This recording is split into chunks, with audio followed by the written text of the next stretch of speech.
My dad's first business failed when I was 26. Restaurant. He'd been talking about opening one for years, had the concept, had the location, had the confidence. What he didn't have was the capital. So he sat me down one evening, explained the situation, and asked if I could help. I had been saving for 3 years, disciplined, automatic transfers every month, building something for myself. A down payment someday, a cushion, something. I broke the account, every dollar, handed it to him. He said, "I'll pay you back when this takes off."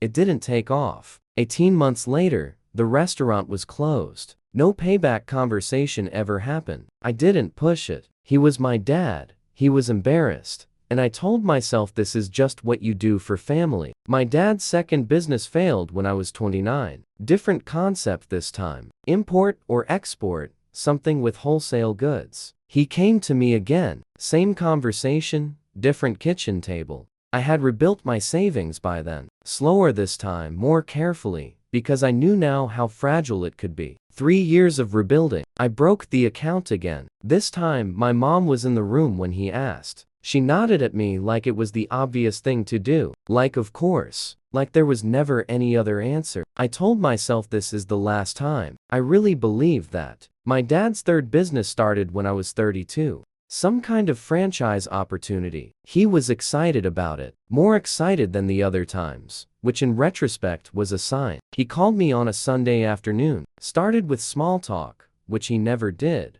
Which meant he wanted something. Then he got to it. I listened to the whole pitch. And then I said, "Dad, I can't do it this time." Silence. "What do you mean you can't?"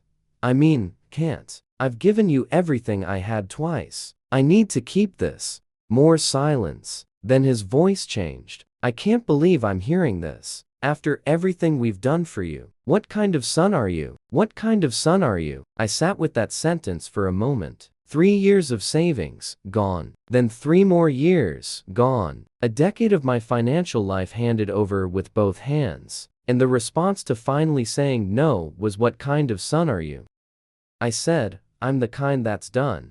And I hung up. That night, I blocked his number. Then my mom's, because I knew the relay call was coming within the hour. It came. It went to voicemail. I didn't listen to it. My aunt reached out a few weeks later. The family diplomat. She said my parents were hurt. She said I needed to understand their perspective. She said family was family. I said, "I understand their perspective completely. That's why I'm not available anymore." She didn't have a response to that. The third business failed too, by the way. I found out through a cousin 8 months later. No capital injection from me this time, which meant my dad had to go to an actual bank, which meant actual scrutiny, which meant it fell apart faster than the others. My cousin told me like it was news I'd want to react to. I said, "Okay." She said, "That's it? Just okay?" I said, "Yeah, just okay. Here's what I know now that I didn't know at 26. The money was never the point. Yes,